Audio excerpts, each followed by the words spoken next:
Welcome to another FPL video. This is going to be the best wildcard team. I'm going to be showing you some stats, some different players, and also talking about a few comparisons that I think will interest you greatly. So let's get straight into the video, and thank you very much for watching.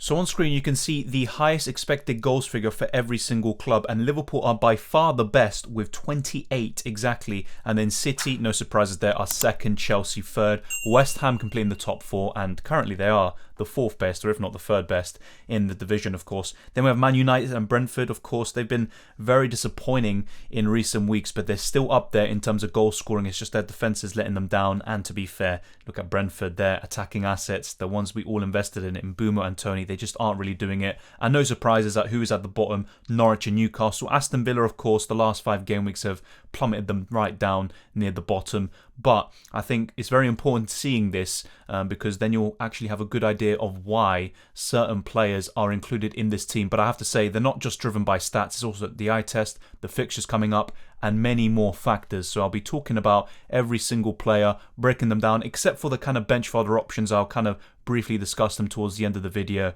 But once again, these graphics are powered by Fantasy Football Hub and their stats, as well as Frank FFStuff, who made all the graphics. Obviously, a very big thank you to all of them. Now, the first player to actually make this team, despite facing Liverpool next, is Aaron Ramsdale. Now, in terms of the goalkeepers, I see a lot of people kind of switching between them. A lot of people have been very unfortunate with Raya, who got injured for 4 months, and then switching to Sanchez, and now he's suspended for at least 1 game week. So I can see the kind of dilemma there. Sanchez will be fine by game week 13, but of course he is missing game week 12, and a lot of people will be moving to Ramsdale, McCarthy, or Gaeta. I think those are the 3 best options around the 4.5 million mark. But who is the best? I still personally think it's Ramsdale, because he can get some points even when Arsenal don't keep a clean sheet through saves and bonus points accumulation. But in terms of the fixtures, I have to say Ramsdale's, especially over the next 5, aren't particularly great. After Liverpool, they do face Newcastle, which is decent, but then Manchester United and Everton, no matter what you think of those teams, they can be very good offensively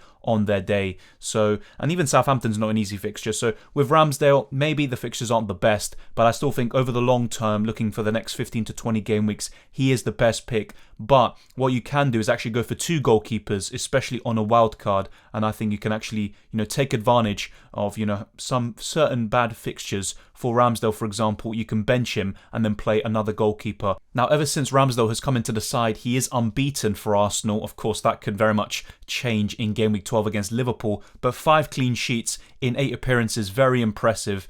And one of those kind of goals he conceded late on against Villa, that could easily have been 6 clean sheets in the end. So Aaron Ramsdale is a very good choice. Arsenal, in terms of the expected goals conceded table, as we'll see later, aren't particularly the best, but they were pretty much right down the bottom after the first 3 game weeks. And then after, Aaron Ramsdale's introduction, Tomiyasu, Ben White, Gabriel, all forming part of a very cohesive backline for Arsenal. The Gunners have just not looked back since, and they're actually, over the last few game weeks since the beginning of September, they're top of the league. So they're a good team to invest in, and I think Aaron Ramsdale is still a good choice despite some tough games on the horizon. Now, if you can afford it, I would suggest going for Gaeta as well, but of course, what you could do is just pick one of them, and then for the other option, just have Ben Foster in there as your backup 4.1 million goalkeeper. Now, Gaeta has been very impressive in recent weeks, 2 clean sheets on the bounce, and some good fixtures coming up. Yeah, he does face Manchester United and Everton, a bit similar to Arsenal and Aaron Ramsdale, but Gaeta, I think, can continue this trend. Will he score as many points as Ramsdale? I personally don't think so, and I do like Gaeta and McCarthy as options. If I had to kind of rank them, I think Ramsdale would be my preference, then it'd be Gaeta, then it would be McCarthy, and of course when Sanchez is back, he's another one who might not get you too many points on top of clean sheets, but Brighton probably have the best defence of those 3 teams, Southampton, Palace and Brighton themselves. But Gaeta is a good option, and I think he could actually be better than McCarthy. A lot of people will be going for the Southampton goalkeeper, but I would rather cover Southampton with Livramento if he's fit, and then have Crystal Palace coverage with Gaeta. So he is my second goalkeeper of choice. If I had to pick, it would be Ramsdale still, with Foster as your second. But if you have enough money, go for both Ramsdale and Gaeta. Now moving on to the defence, and Joao Cancelo, of course, how can we not talk about him after 14 points against Manchester United? And I have to say with Cancelo, he has been vastly overperforming his assists. He's got 4 so far, and his expected assist is 1.67, but his XG is very healthy for a defender, 2.12, but he hasn't scored yet, and I think a goal is coming, and Everton's actually not a bad fixture, even though on the FDR it might not be the greatest, but still I think Cancelo could do really well against Everton and pretty much against all of these teams that you see on screen. To be honest, he's fixture proof. He showed it against United. Of course, they're not really in a great shape at the moment, but I would definitely recommend Cancelo. If I had to pick between him and Diaz once again, I'd still go for the fullback, but of course, things can change if Zinchenko starts to get more minutes with that kind of packed fixture schedule ahead of Christmas. Cancelo could see his minutes reduced from time to time, but the fact he can play really well at left back and right back makes him a very versatile asset, not only in FPL but also for Pep Guardiola, and that increases his chance of getting minutes, so I would definitely recommend Joao Cancelo. Another player similar to Joao Cancelo is Trent Alexander-Arnold. Look at his expected assist, 3.59, but he actually, I'd say, his assist numbers are more sustainable than Joao Cancelo. But even in terms of XG, Cancelo is actually superior than Trent in that regard. But still, Trent obviously has those free kicks in his locker. Joao Cancelo doesn't. But both players are just exceptional. And I think going big at the back is worth it. And having at least 3 of these kind of mid-priced to premium defenders like Joao Cancelo, Trent Alexander-Arnold, and one of those Chelsea fullbacks. And then, of course, I'll be talking about the Chelsea versus City dynamic very soon. But Trent is a really good option. He's the only one I'd consider from the Liverpool back line, and I think he's a great addition to your squad. Now, we don't know exactly how long Marcos Alonso is out for, but I think that just is great news, really, for Ben Chilwell, and it just makes him even more nailed. And, of course, at the moment, he's just looking so good. He's only played 5 games in the Premier League, and he's got 3 goals. So, exceptional season he's having. Obviously, for the first 6 game weeks, he didn't even get a single minute, but since then, he hasn't looked back, and he's been fundamental to Chelsea going forward. And his attacking stats are just insane. In terms of assists, I think he does have a few in him.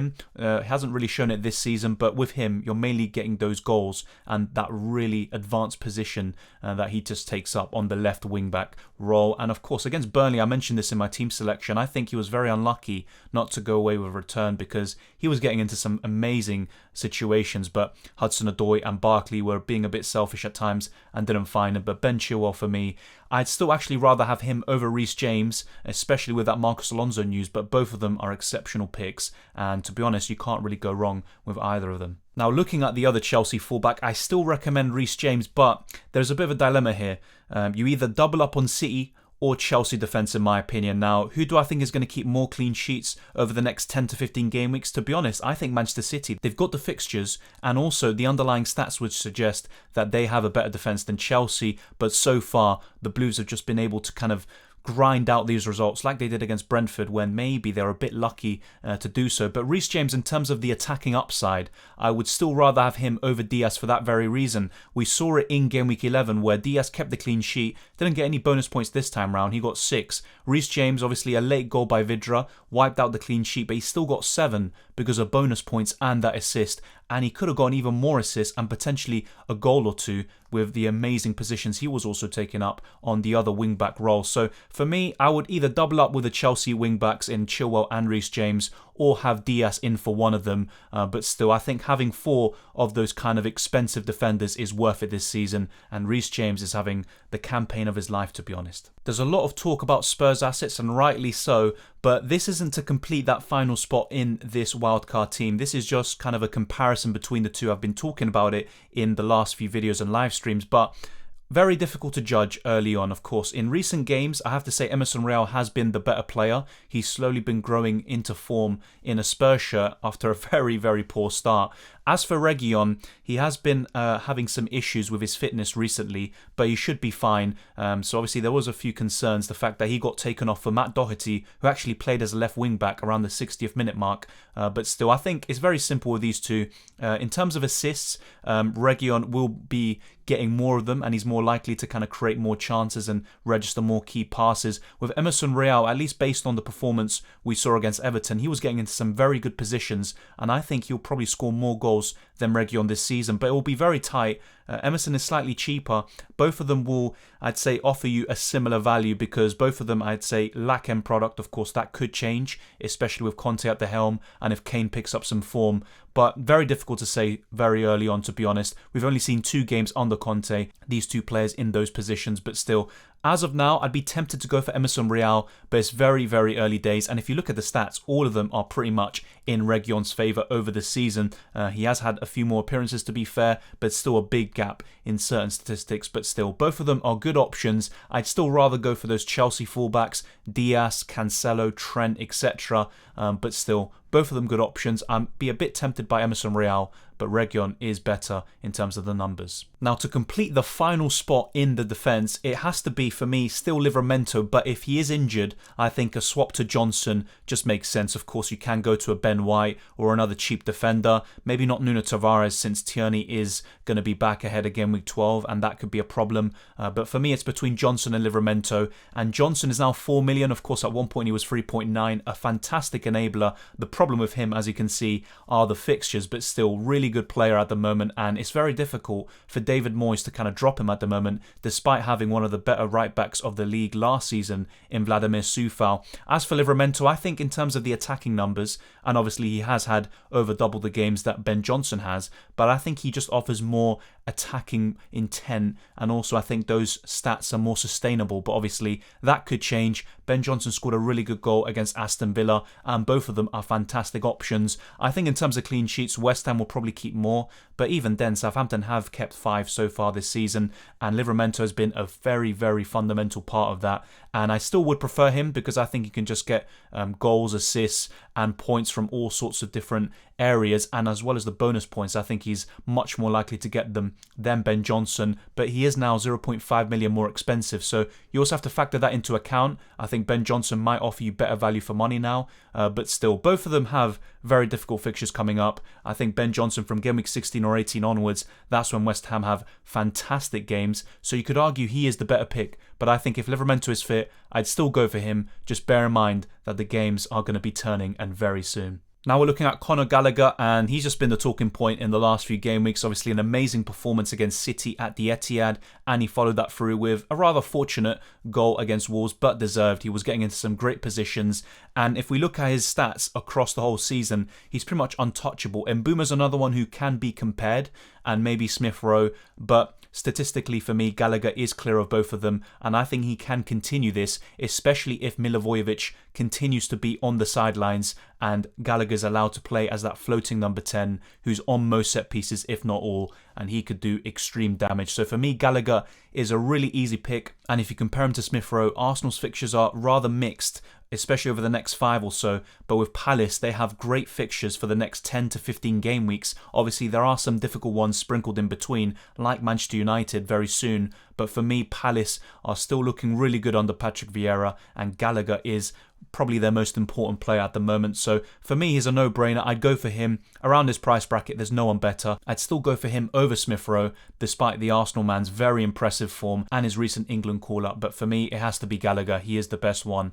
around this price. And speaking of the best, is Salah. I mean, just let's not even think about it too much. Just look at the stats and marvel at them once again. His expected assists has now gone up to over 5 since we last spoke about him and analysed his stats. I mean, he's literally uncomparable at the moment in the Premier League. I mean, just in every single statistic, he's pretty much up there amongst the very best. So just go for Salah. I know some people, I've even seen one of the top managers in FPL at the moment, they've actually gone away from Salah and gone for someone like Mane. I mean, just for me, don't do it. Don't overcomplicate it. His ownership is now 70%, and his effective ownership is obviously going to be mind-boggling to say the least, but I wouldn't even just think about that. It's just how many points is he going to get you, and yes, he's very expensive, but he's just going to offer you great value despite his very hefty price tag. So just go for Salah and don't think about it too much. I'm not even going to bother explaining why. Now, one way you can differentiate yourself from the rest of FPL managers is getting Diego Jota in there, because Firmino could be out for up to a month or two, and I think the rumours are circulating that he will be out for a month, and I think that's enough time to justify his inclusion. Obviously, we do have an international break, so pretty much Firmino's going to be missing 2 to 3 game weeks maybe, and that's not too much, but I still think Jota in those 2-3 games could do extremely well. Playing up front, 7.5 million is just exceptional value, and most people are going to have Trent and Salah, especially as their captain, so how can you differentiate yourself with Liverpool players? I wouldn't go for Mane because he's a similar price to Salah and it's just not worth it, and it blocks moves to Vardy, Son, Kane, etc. So for me, it's just logical to go for Jota. I wouldn't double up on their defence. I would rather just double up on their attack. We talked about it earlier. They have the highest expected goals. They've got the most shots. And they're leading in other attacking metrics as well. So go for Jota. I think he could be the best around this price. Same with Phil Foden and a few others. But he is better than Mount and also Kai Havertz. So if you do have one of those options, I think a switch to Jota is definitely on the cards. Now, sometimes I love spoilers. I did mention Foden just now, but Foden is in here, of course. Yes, 2 blanks in a row, but very impressive performances in my opinion. Got an assist ruled out against Palace and against United. Very close, hit the post against them. But still, what a player Foden is at the moment. And he's just going up that next level. His consistency is unreal. And he is cementing himself as one of the best young players in the world. And kind of nearing those levels of Haaland and Mbappe. So Foden for me is a no-brainer. Playing as that false 9 or on the left wing for City. And he's relatively nailed, I'd say. I don't want to say completely, especially with Pep Guardiola. But good stats, very good performances. I think that's the key with Foden. And he hasn't played that many games, of course. And it's only really around game week 7 against Liverpool. That's when he kind of made his mark for the season. And he's just been very impressive since. So Foden, very, very good player. And I think he's worth it on a wild card. Now looking at the kind of big dilemma we have, Son or Kane. Do you go kind of big in midfield or big up front? Now, normally I'd go for Son. I think this season he's just been far better than Kane, and the underlying stats also suggest that even though the difference isn't too big, as we can see here on screen, but because Kane can be a good placeholder for Ronaldo in a few weeks' time, and because we have Jota, we've got Foden, Salah, Gallagher, Smith Rowe, etc. in the midfield, I'd actually say I would personally, if I was wildcarding, I'd go for Harry Kane. Now, this could be a bit different in my situation for my own team. I don't have a wildcard, and my team structure, it might actually be better to go for someone like Son instead of Kane. But I think on a wildcard, this is a great opportunity to maximise your midfield and then get Harry Kane up front, and he could be an amazing placeholder for Ronaldo, like I said before. So I'd actually go for Harry Kane over Son, despite the fact that Son still, in my opinion, offers better value for money. But with the other midfielders you have available, and with the strikers not really doing well in general, I just go for Kane, and then in a few weeks' time, get Ronaldo in around game week 15 or 16. And finally, to conclude this team, we actually have Callum Wilson. Now, I'm going to be talking about some variables and ways you can go differently about this. But I think Callum Wilson, with Eddie Howe reunited now after becoming the new Newcastle manager, I think Wilson could be a great choice, especially over the next 4 game weeks. After that, the fixtures are pretty poor for Newcastle, but some good stats. And I have to say, Wilson's been very impressive. He's only had 7 appearances, but 4 goals.